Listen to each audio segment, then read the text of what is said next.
نبی کریم علیہ السلام کی بارگاہ میں بھی کچھ لوگ سوالات کرتے تھے. ایک صحابی حضور کی بارگاہ میں بیٹھے تھے تو نبی پاک علیہ السلام نے فرمایا حج فرض ہے. تو انہوں نے کہا یا رسول اللہ ہر سال. حضور خاموش ہو گئے. انہوں نے پھر پوچھا حضور ہر سال. خاموش ہو گئے. تیسری دفعہ پوچھا تو محبوب کریم نے ناگواری کا اظہار فرمایا, ناپسندیدگی کا اظہار فرمایا. فرمایا اگر میرے منہ سے نکل جاتا ہر سال فرض ہے تو اللہ نے ہر سال فرض کر دینا تھا. تمہارے لیے مشکل ہوتی. کثرت سوالات. کتاب و سنت میں نا مفسرین نے لکھا ہے کہ پورے قرآن میں شاید 14 سوال ہوں جو صحابہ نے نبی پاک سے پوچھے. حضرت علی المرتضیٰ رضی اللہ تعالیٰ عنہ کہتے ہیں کہ اگر میں نے نبی پاک سے کوئی سوال پوچھنا ہوتا تھا تو میں مہینوں انتظار کرتا تھا اور میرا خیال ہوتا تھا کہ کوئی اور ہی آئے وہ آ کے پوچھ لے تو ساتھ میرا بھی مسئلہ حل ہو جائے. اس سوال کی بھی تکلیف دینا وہ پسند نہیں کرتے تھے. آیت نمبر 20 میں سورہ انعام 7واں پارہ آیت نمبر 20 میں اللہ کریم نے اس بات کو بیان فرمایا ہے کہ یہودیوں کی یہ غلط بیانی ہے, یہ جھوٹ ہے ان کا کہ ہم رسول اکرم صلی اللہ علیہ وسلم کو نہیں جانتے. یہ ان کا جھوٹ ہے. بلکہ فرمایا محبوب وہ تو آپ کو اس طرح پہچانتے ہیں جس طرح انسان اپنے بیٹوں کو پہچانتا ہے. یعنی تورات میں انہوں نے اتنی نشانیاں آپ کی پڑھ لی ہیں کہ جس طرح انسان بیٹوں کو پہچانتا ہے نا, یہ ہوتے ہیں نا جڑواں بچے, تو پڑوسی دھوکہ کھا لیتے ہیں لیکن ماں باپ دھوکہ نہیں کھاتے. انہیں پتہ ہوتا ہے کہ بڑا کون سا ہے چھوٹا کون سا ہے, ریاض کون سا ہے فیاض کون سا ہے. انہیں پتہ ہوتا ہے. ماں باپ ہوتے ہیں نا. تو اسی طرح اللہ نے مثال بیان کی کہ یہ یہودی اور ان کے علماء اور اہل کتاب جھوٹ بولتے ہیں کہ ہم نبی پاک کو نہیں جانتے. میں نے تو تورات انجیل میں اتنی کھول کے نشانیاں بیان کی ہیں کہ جس طرح یہ اپنے بیٹوں کو جانتے ہیں اسی طرح تجھے پہچانتے. تیری نعتیں صرف قرآن میں نہیں تورات میں بھی ہیں, انجیل میں بھی ہیں اور زبور میں بھی ہیں. ہر جگہ محبوب کی نعتیں. آیت نمبر 22 میں اللہ کریم نے فرمایا کہ قیامت کے دن ہم مشرکوں کو جمع کریں گے اور پوچھیں گے کہ تمہارے وہ باطل معبود اب کہاں ہیں. تو پھر وہ اپنے ماضی کو جھٹلائیں گے, پھر وہ اس کو غلط قرار دیں گے. آیت نمبر 25 میں اللہ تعالیٰ فرماتا ہے منکرین آپ کی بات کو توجہ سے سنتے ہیں لیکن ان کی بدعمالیوں کے سبب ان کے دلوں پر پردے پڑے ہوئے اور ان کے کانوں میں بندش ہے. اس کا مطلب یہ ہے کہ وہ سنتے تو ہیں لیکن یہ سننا ان کے لیے نفع بخش نہیں ہوتا. وہ ہٹ دھرمی سے حق کو رد کر جاتے ہیں. آخرت میں وہ تمنا کریں گے کہ کاش ہمیں دنیا میں واپس بھیج دیا جائے, اب ہم ایمان لانے والوں میں سے ہو جائیں گے.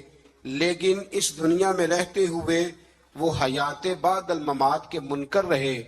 یہاں رہ کے کہتے تھے کہ اٹھنا نہیں اور وہاں جا کے کہتے ہیں ایک دفعہ بھیج, ایک دفعہ دوبارہ بھیج. وہ ایک دانشور نے کالم لکھا تھا, اس نے کہا تھا کہ ایک بابا جی 2-3 نوجوانوں کے بیچ کھڑے تھے تو ایک نوجوان کو دفن کیا جا رہا تھا. تو بابا جی ان جوانوں سے پوچھنے لگے کہ بیٹا اس کی کیا خواہش ہوگی, اب یہ کیا سوچتا ہوگا جو قبر میں جا رہا ہے. تو وہ نوجوان کہنے لگے بابا یہ سوچتا ہوگا کہ اگر مجھے زندگی مل جائے تو مسجد میں رہوں گا, غریبوں کی مدد کروں گا, ماں باپ کا حکم مانوں گا, 5 نمازیں پڑھوں گا, روزانہ قرآن پاک پڑھوں گا, درود پاک پڑھوں گا. یہی تو اس کی نیت ہوگی اور کیا ہو سکتی ہے. تو بزرگ کہنے لگے بیٹے اسے تو اب موقع نہیں مل سکتا پر تمہیں تو ملا ہوا ہے نا. اسے تو نہیں مل سکتا تو تمہارے پاس تو ہے نا, تو مہربانی کرو تم یہ کام کرنے شروع کر دو جو تمہارے خیال میں یہ اب سوچ رہا ہے. اسی طرح سے آیت نمبر 31 میں اللہ تبارک و تعالیٰ نے اس بات کا بھی ذکر فرمایا ہے کہ اللہ تعالیٰ نے فرمایا کہ انہوں نے اللہ کے حضور پیش ہونے کی حقیقت کو جھٹلایا اور وہ اپنی بدعمالیوں کا بوجھ اپنی پیٹھوں پر اٹھائے ہوئے ہیں. اور جب اچانک قیامت آ پہنچے گی تو کہیں گے ہائے افسوس ہم نے بہت کوتاہی کی. اسی طرح جب اچانک موت آئے گی تو پھر بھی لوگ کہیں گے ہائے ہم نے بڑی کوتاہی کی. رسول اللہ صلی اللہ علیہ وسلم کو تسلی دیتے ہوئے اللہ تعالیٰ نے فرمایا آپ غمگین نہ ہو, یہ آپ کو نہیں جھٹلا رہے بلکہ یہ اللہ کی آیتوں کا انکار کر رہے. حبیب تیرا نہیں انکار کر رہے, میری باتوں کا انکار کر رہے ہیں معاذ اللہ.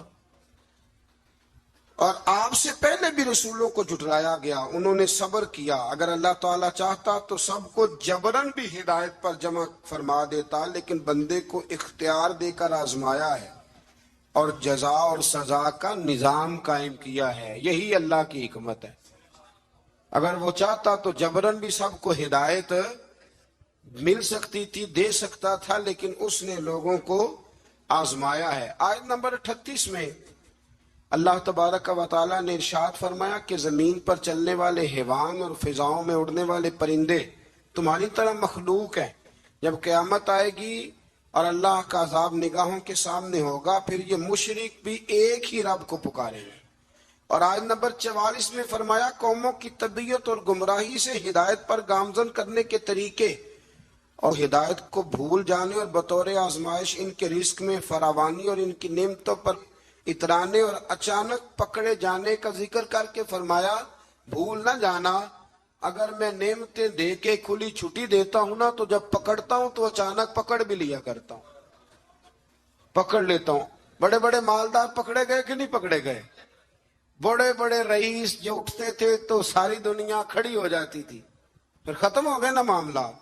تو اللہ تبارک و تعالیٰ نے ان ساری باتوں کا یہاں ذکر فرمایا۔ آیت نمبر 46 اور 50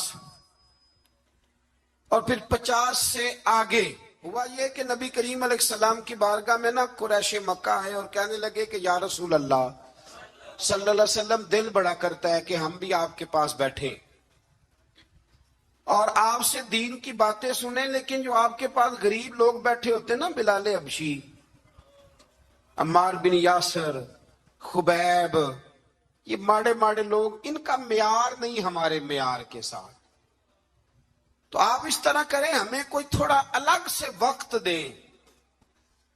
یہ آپ کو آیت نمبر 52 میں تفصیل ملے گی، سورہ انعام آپ پڑھیں گے نا تو یہ تفصیل ملے گی۔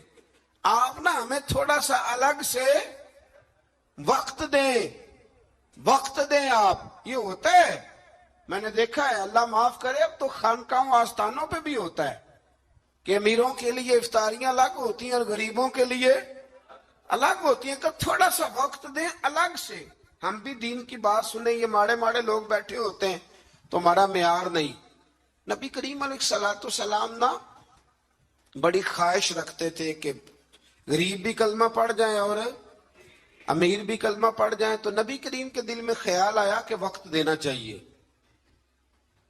تھوڑا سا وقت ان کے لیے الگ کر لیتے ہیں۔ جب حضور کے دل میں خیال آیا تو اللہ تعالیٰ نے قرآن نازل کر دیا، ارشاد فرمایا وَلَا تَطْرُدِ الَّذِينَ يَدْعُونَ رَبَّهُمْ بِالْغَدَاةِ وَالْعَشِيِّ يُرِيدُونَ وَجْهَهُ، فرمایا محبوب انہیں اپنے پاس سے دور نہ ہٹانا جو صبح بھی اپنے رب کو پکارتے ہیں اور شام بھی اپنے رب کو پکارتے ہیں۔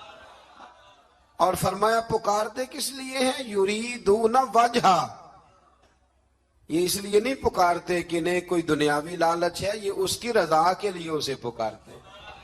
تو میرے رسول کریم علیہ السلام نے فرمایا بھئی میرے رب کا حکم آ گیا، بیٹھنا تو بیٹھو، نہیں بیٹھنا تو نہ بیٹھو، لیکن میرے ساتھ بلال حبشی ضرور بیٹھے گا، عمار بن یاسر ضرور بیٹھے گا، صہیب رومی ضرور بیٹھے گا۔ فرمایا یہ غرباء مساکین میرے گرد ضرور بیٹھیں گے، یہ ضرور بیٹھیں گے۔ میں نے تو یہ رنگ بھی دیکھا ہے اپنی مختصر سی زندگی میں کہ لوگ کہتے ہیں مسجد کی کمیٹی کا صدر بھی کوئی چودھری ہونا چاہیے، یعنی مسجد اور مدرسے کی کمیٹی کا صدر بھی کوئی چودھری ہونا چاہیے، کوئی نام ہونے چاہیے، کوئی لکھنا چاہیے، کوئی ایسے کرے کوئی ویسے کرے۔ اور چھوڑے میاں آپ کس کام لگے ہوئے ہیں؟